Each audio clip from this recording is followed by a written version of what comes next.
I'm probably liking it because it's toxic. Hey guys, welcome back to my channel, or welcome if you're new. My name is Maddie and let's get into another day of Bookmas. Have you seen such a beautiful sight? Everyone's feeling. If you guys have been enjoying my Bookmas videos, definitely don't forget to subscribe down below because I do post every week outside of Bookmas and I would love to have you guys stick around. So for today's video, I'm going to be reading my end of year TBR.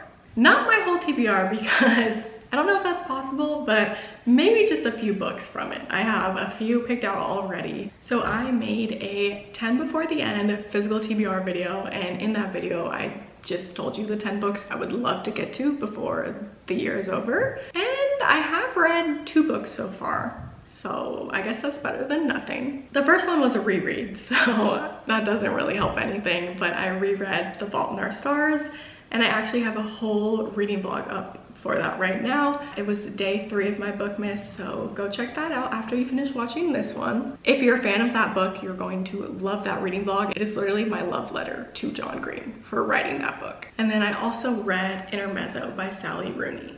And I've talked about this in a few different reading vlogs. I'll include the reading vlog where I talk about it right here. But basically, it wasn't my favorite book ever, but I did take a lot away from it, and I feel like I know who to recommend that kind of book to because it was a good book, it just wasn't for me. Okay, the first book I'm going to be reading for this video is Anxious People by Frederick Bachman. This is going to be my first book by Frederick Bachman, and I'm so excited because everybody has been raving about him, whether it's this book, Beartown, A Man Called Ove. Just everybody loves him, and I want to love him. I want to find a new favorite author, and I am picking this book out of the 10 books I said I would read before the end of the year because I have it out from the library right now. I have it downloaded from the Libby app onto my Kindle. My Kindle is on airplane mode because that book is already due back. It was due back a few weeks ago, but I wanted to get to it. So if you don't know this little trick, you just put your Kindle in airplane mode and the book actually goes to the next person in line, and it will leave your Libby app, but it will stay on your Kindle as long as you have airplane mode downloaded. The goal for this video is turn my Kindle off of airplane mode and get back to real life. I will check back in with you guys when I have started the book.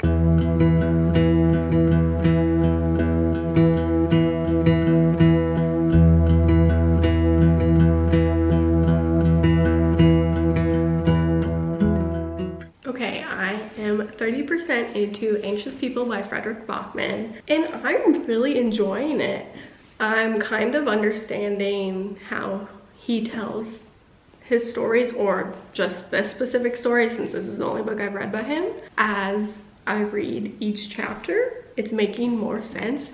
He will kind of hint at something, and then in the next chapter, almost immediately, he'll kind of jump into explaining a little bit about it. And then in the next chapter, you're learning more until you're finally fully understanding a character or the situation. I really appreciate that because I don't like to be waiting too long. I like to know what's going on. He does a really great job of piecing things together and developing characters. I feel like I know a lot about all of them already, and we're not that far into the book. And I know things are about to get even crazier just because of how the story starts. I'm really interested to see how it all ties together. It's gonna feel super satisfying, I think, once I finish the book, hopefully. It also feels like it's going to be really sad because it's already sad. I'll update you guys when I'm almost done with it, or over halfway. Bye.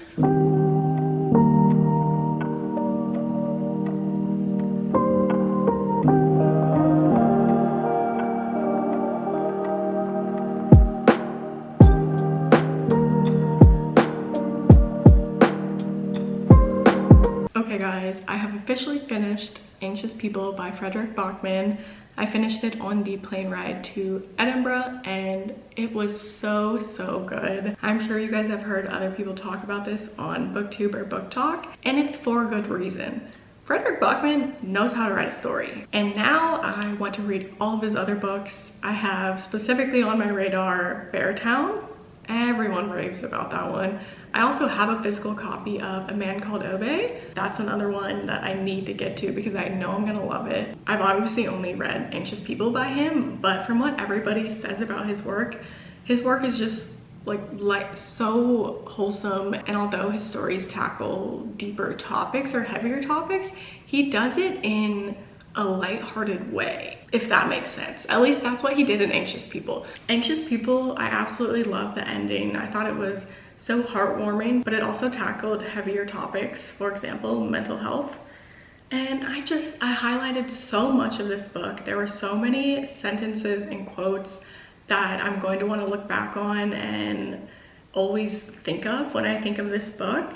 It was really impactful. I'm giving it 5 stars, if you couldn't already tell. The next book I'm going to be picking up for this video is The Invisible Life of Addie LaRue. I'm so scared to read this book because I've heard so many mixed things about it. Some of my friends in real life have told me they hated it, and then a lot of my friends on BookTok and people I follow on BookTube rave about it. I know Taylor Tippett put this book back on my radar after she literally got a tattoo from the book because it's now her favorite book of all time. I really hope it doesn't let me down because this is one of my very anticipated reads, and that's why it was part of my 10 before the end video. So let's go read it. A couple months ago, the seats were all taken when he came over. Wisps. Okay guys, just wanted to read you the summary of The Invisible Life of Addie LaRue, even though I'm pretty sure I'm the only person on Earth that hasn't read this book yet. It says, in a moment of desperation, a young woman makes a bargain to live forever and is cursed to be forgotten by everyone she meets. Thus begins the extraordinary life of Addie LaRue and a dazzling adventure that will play out across centuries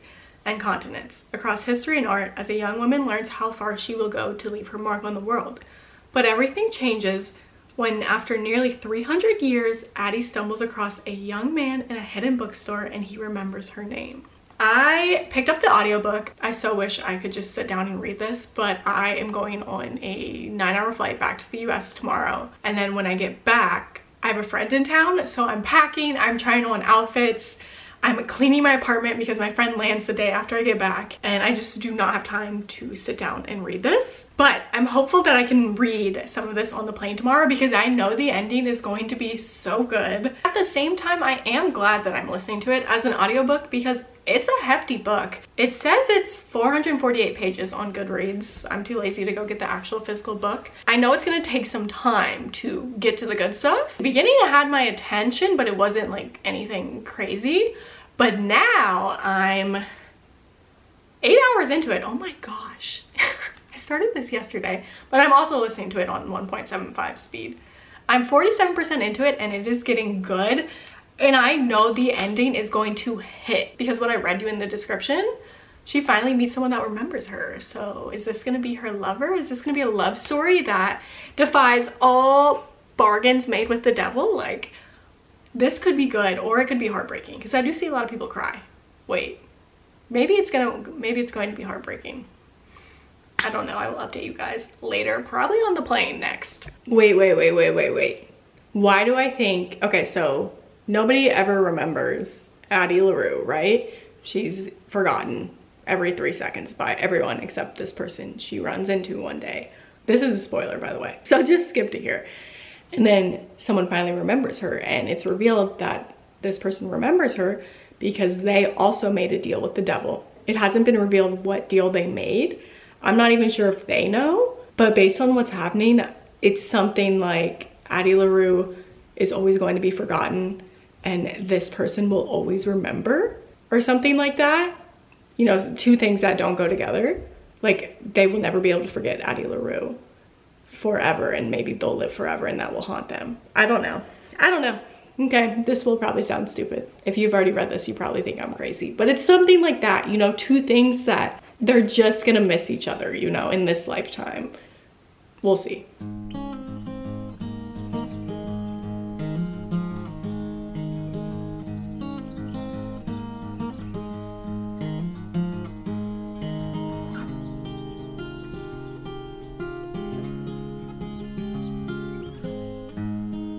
This video sucks.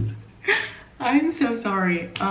This is what happens when you decide to do Bookmas knowing that you have a huge trip back to the US, because you're currently living in Amsterdam, in the middle of Bookmas, and you run out of time to read, blog, because you're visiting family for the first time in like 9 months. And yeah, everything has gone to, but whatever, I still want to see if I can finish filming these videos on time and posting them on time, because that would be so cool to officially do my first Bookmas and complete it, even if the videos suck. So a little reading update. I am currently, I don't know, like 90 something% through with the audiobook of The Invisible Life of Addie LaRue, and I only have 49 minutes left. And guys, I suck, because I was really enjoying this, and then I listened to it on the plane ride back to the US, so the flight where you basically stay up all night and don't go to sleep. I definitely didn't fall asleep at all. I know I did not sleep a wink, but I was getting really tired and just not paying attention, and nothing was making sense, and I should have turned the audiobook off, but I didn't. So I'm really deep into the audiobook, and I feel like I missed something. Something's not adding up. But since I got home, I took a nap, just a quick nap, and then I've been cleaning the house because my bestie Callie is coming to visit tomorrow. So I've been listening to the audiobook, and this time actually taking it in. And so I kind of know what's happening, but I feel like I'm thrown off. Maybe because I wasn't paying attention and I didn't see that coming. I mean, I should have. But it's kind of reminding me of like Shadow and Bone for some reason. If you read the first book, you're like rooting for this character the whole time, and then, I mean, spoiler, he turns out to be the bad guy. But in this book, the bad guy is the bad guy from the beginning, but then he turns into the good guy. I'm not paying attention. I don't think that's how it's going to end, obviously, but why was he even given like a redemption arc there for a minute? I don't know. I do love a morally gray man though. In a book only. That's my Invisible Life of Addie LaRue update, and I fear I ruined this. If this is a lot of people's favorite book of all time, and I just did not give it the attention it deserved. So now I'll have to reread it and kind of decide from there. Or maybe I'm understanding everything perfectly and you're just supposed to be confused and the ending will make so much more sense. But I can see why this is such a beautiful love story, because it spans across time and different realities. I don't know. You know what I'm saying? I don't even know what I'm saying. So that's all I'm going to say about that for now. I'll let you guys know when I finish it, probably tomorrow morning. And my other update, which is exciting, is I had Forget Me Not out from the library, so that way I could read it on my Kindle on the plane and not have to take my physical copy of the book, because I am a overpacker. And when I tell you, I am so pleasantly surprised by this book. This book is also on my TBR for the end of the year. I didn't think I was going to get to it. I'm obsessed. So I'm now 60% into the book, and I ran to Goodreads when I landed to see why this doesn't have higher reviews. I mean, I think it has like a 3.9 on Goodreads or something. It deserves more than that. Granted, I haven't finished it, but it got my attention from the start. The plot of the book is so exciting because it's about a wedding planner and a florist, and seeing them plan the wedding and tour the reception venues and talk about everything that goes into planning a wedding. They're doing such a good job. They're making me want to be a wedding planner, even though I know it's really stressful and probably not as fun as it is in this book. It's like a second chance romance. It's grumpy sunshine. It is so good. Oh, and the reason why people don't like it on Goodreads is because the communication sucks between the two main characters. And yes, I agree, but also I love a grumpy man, and I also appreciate a guy that, what am I trying to say here? What's the trope where he's like grumpy to everyone except you? What am I saying? Can you tell I'm tired? Figured it out with a Google search. It's the I hate everyone but you trope, which honestly the main guy Elliot seems to even hate the girl. but I don't know, I'm liking it. I'm probably liking it because it's toxic. YOLO. I don't know if I ended that video clip, but I will update you guys later when I finish both of these books. Bye, haters. I failed at Bookmas. I'm so sad. I posted 10 days in a row, and guess what? I had the other 2 videos filmed except for this little clip right here. I just couldn't get them edited and up in time. But it's all good. This is my last day of Bookmas. It's posted 2 days late, but I've had so much fun. I've gained quite a few new subscribers, a lot for me. Most of them honestly aren't even from my Bookmas videos. They're from some of my shorts that went viral, but I'm happy all the same. So if you're new here and watching this, welcome. It's a party over here, and I'm going to continue to post reading vlogs every week, so stick around. And now my final update for this video is that I did finish The Invisible Life of Addie LaRue and Forget Me Not. And I fear my final reviews or updates are not going to be that exciting because, like I mentioned earlier, I was not paying attention to a good portion of The Invisible Life of Addie LaRue. I have this book. I got it as a book of the month add-on, and I just forgot to show it during this video. The ending was good, but it didn't have me absolutely shook. However, I didn't hate it. I've seen tons of reviews for this book that they love it, like favorite book of all time, or they absolutely hate it. So I was worried. If I didn't like it, I was going to absolutely hate it. And I don't feel strongly one way or another. And again, I think it's because I listened to it as an audiobook when I was really tired and I wasn't paying attention. And I could see myself sitting down and reading this and giving it another chance because I think I would notice some of the writing and quotes better, because this is a really beautiful love story. If you think about it, I just did not think about it. I was sleeping. So I would love to one day read this again and see my thoughts on it. But for right now, I mean, I don't even know if it's fair to rate it, but it would just be like a 2.5 rating. It didn't make me mad, but it's just not one of my favorites, you know? And books that I don't like oftentimes do make me mad. I think that's a good sign. I think that's showing me if I read this again, I would really, really enjoy it. So that's that. That's all I can say about that. The only other note I took is that this reminds me of The Age of Adeline, that movie from maybe 10 years ago with Blake Lively in it. But also I don't remember that movie that much. So I don't even know why I said that. My next update is fun because I ended up loving Forget Me Not.